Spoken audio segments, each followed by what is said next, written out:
Hi guys, I'm back again today with another video, and today we are checking out Discover the Netherlands, American in the Netherlands. So before we do start, don't forget to subscribe, click the bell button, and let's begin. If I told you this was the Netherlands, would you believe me? Most people fly into Amsterdam, Nope. spend a week looking at the same three canals, eat an overpriced stroopwafel, and fly home thinking they've done the Netherlands. Hi, I'm Wendy, and I'm telling Oh, you, I'm not you're doing that. missing the best parts. We're talking about adventure, solitude, and history that's older than the History? pyramids. Yes. Today, we're finding the fun that Oh, most that's tourists cute. never see. Let's Oh, head that's north so cute. first. Oh yeah, for sure I want those. I mean, like I want to look at them. What? Our northern adventure starts in Drenthe.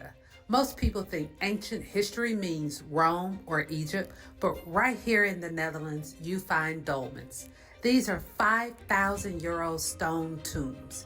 They were here before Oh, the pyramids, and in the early morning, you're usually the only one standing there. To me, it's the ultimate solitude. Next, we wow. jump 5,000 years forward to the city of Groningen. This is the Groningen. Forum. It looks like a spaceship landed in a medieval square, but inside you'll understand why it's affectionately called the city's living room. This Mm. vertical city has something for everyone, those that want to study, and kids of all ages that want their 15 minutes in front of the camera. There's also a cinema and a massive library. But don't forget about the rooftop deck for some incredible views and where you can dance the Oh, night away. Don't laugh at my dancing. Directly across the square sits the Three Sisters Cafe. It's officially the largest pub in Europe. It's a labyrinth of different bars all connected into one massive party. And the best interesting. part, you can actually find a chair here. It sits over 3,700 people, Oh, unlike the standing room only spots you'll find in Amsterdam. Now we cross into Friesland and things get different. This isn't just another province, it's kind of another country. They have their own language, Frisian, and it's actually the closest living language to English, but I couldn't understand anything, so I stuck with Dutch. We arrived on market day, but if you look in the background, you'll see the Fries Museum. To say this museum is interactive is an understatement. I was able to dress the part. It's a place where history isn't just behind glass, it's something they still live every day, and it's totally worth a visit. that's so cool. We continue exploring Leeuwarden where you'll find the Oldenhof. It leans more than the tower in Pisa because the architects tried to build on a mound of clay. So much for optimism. And if you're attracted to unconventional accommodations, stay at the Blockhousport. It's a former prison turned into a hotel plus other small independent businesses. As a former correctional officer, I found this place truly fascinating. To truly leave the mainland behind, we're heading to the coast. From Leeuwarden, it's a quick jump to Harlingen to catch the ferry. Now, there are 5 main Wadden islands, but if you're looking for a specific vibe, you have to choose wisely. If you want a car-free zone, check out Flevoland.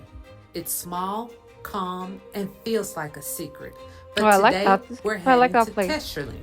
It's bigger and has a bit more energy while still giving you that edge of the world feeling. The ferry ride itself is part of the magic. You're sailing through a UNESCO World Heritage Site where Wow. the sea literally disappears at low tide. The ferry lands at West Tescherling, but there are several incredibly quaint villages that offer varied accommodations from luxury hotels Mm, to budget-friendly hostels.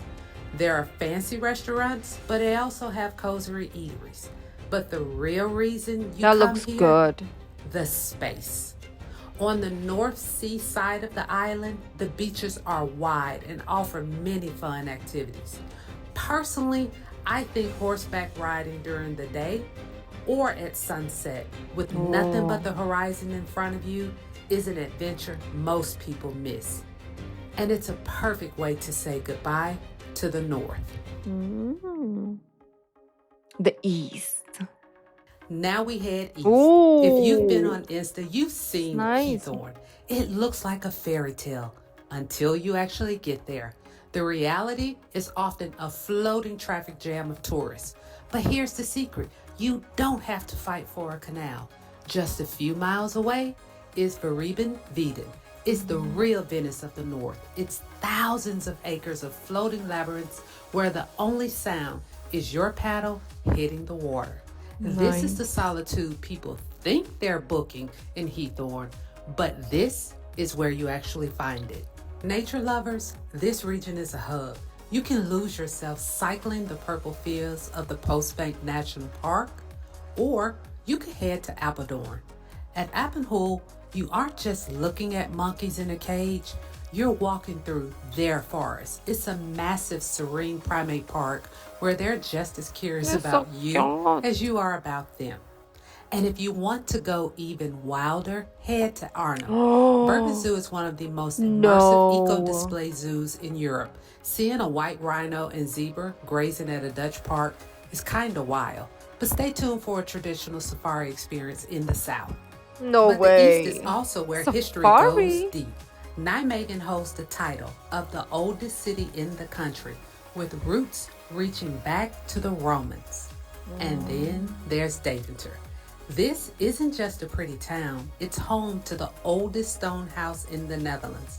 Historically, this medieval city was an intellectual powerhouse, an early hub for global printing. That legacy lives on every August with Europe's largest one-day book market. It's a pilgrimage for anyone who still loves the smell of old paper and ink. This part of the country is a mix of the wild and the weather that makes the East so grounding. Look at If this. Amsterdam is the heartbeat of the country, the East is its memory. But if you're ready to trade the green forest for something a little more underground, we need to head south. That's where the fairy tales and the tunnels truly begin. Oh, let's see the south. It If looks, the East is the I mean, country's memory, sounds the amazing. South is its personality. It's where the landscape starts to roll, the history goes underground, and the map, well, the map stops making sense. Welcome to Barley Nassau, home to the world's most confusing border. There are 30 recognized enclaves here, where Belgium and the Netherlands are literally stitched together. There are 22 Belgian pockets inside the Netherlands and 8 Dutch pockets inside of those. I think it's the only place on earth where you can shop in one country and check out in another. If you like the eco displays in Arnhem, this is the main event. Oh, Bikepacking is the largest oh, wildlife zoo in the Benelux, and it's essentially a piece of Africa in Europe. You aren't just looking at animals, you're interesting. immersed in 1,500 No species way. across massive savannas. You can drive, boat, or walk through. It is a legitimate safari experience right here Could in have the never Netherlands. guessed. Then there's Efteling. Opened in 1952, it's the third most visited amusement park in Europe and a place for kids of all ages. It's built on moody folklore rather than plastic cartoons, from high thrill coasters to quiet forest cabins for solo travelers.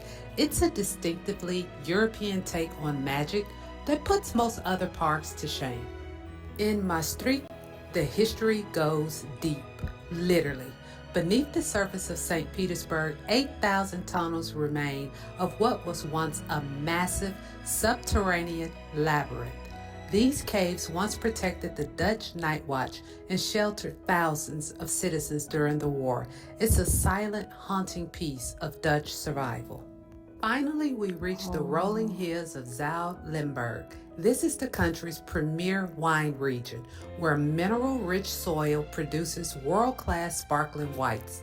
Ending a day overlooking these vineyards with a local glass of wine is the ultimate proof that the Netherlands is far more than just flat fields and windmills.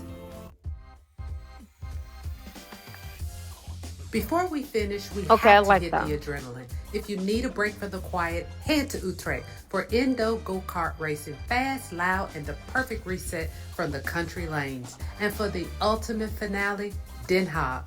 You can spend the morning watching the waves at Scheveningen Beach, or you can bungee jump off the pier. Okay. I see some people going to surf. How is the water temperature during the summer? What is the water temperature? Because if it's like 20, then that is crazy. I think the Baltic Sea is. Netherlands, is it Pacific? Let me know in the comments actually. And yeah, how cold is the water during the summer, or how warm is the weather? I mean, is the water? Let's see. Oh, bungee jumping, I'm gonna skip. Thank you. You can spend the morning watching the waves at Scheveningen Beach, or you can bungee jump off the pier if you're brave enough to face the North Sea head Oh, on. the The North Netherlands is so Sea. much more than a single city. It's islands, forests, and hidden caves waiting for you to find If them. it's So the bungee next jumping time you in book water, a I think trip it's to fine. Schiphol, don't just stay in Amsterdam. Get a train ticket, head to the provinces, and find the version of this country that most people didn't even know existed. I'll see you Hmm. out there. Thanks for watching. I was gonna say, let me choose one place that I feel like I would like to go, but then each and every place, like the east, west, the south, they all had things in the north, and they all had things to offer that I do enjoy. Like I like the old town. I also like that, lake with a boat. Um, like I like the slow paced life with like a little bit of city life, but I also want to do like go karting, obviously. Um, maybe like a hike also would be good. So it's kind of like very different. I want to see the freaking safari in Europe, in the Netherlands. Like, who would have thought that you will find a safari in Europe? So that was like very shocking. Something that I'd like to do as well. Yeah, very nice. So let me know if you've been to the safari thingy, or if you've been to any of the places that she mentioned. Let me know down in the comments. And would you recommend? That's actually a good question. Would you recommend? Thank you guys for joining, and I'll see you in the next video. Bye.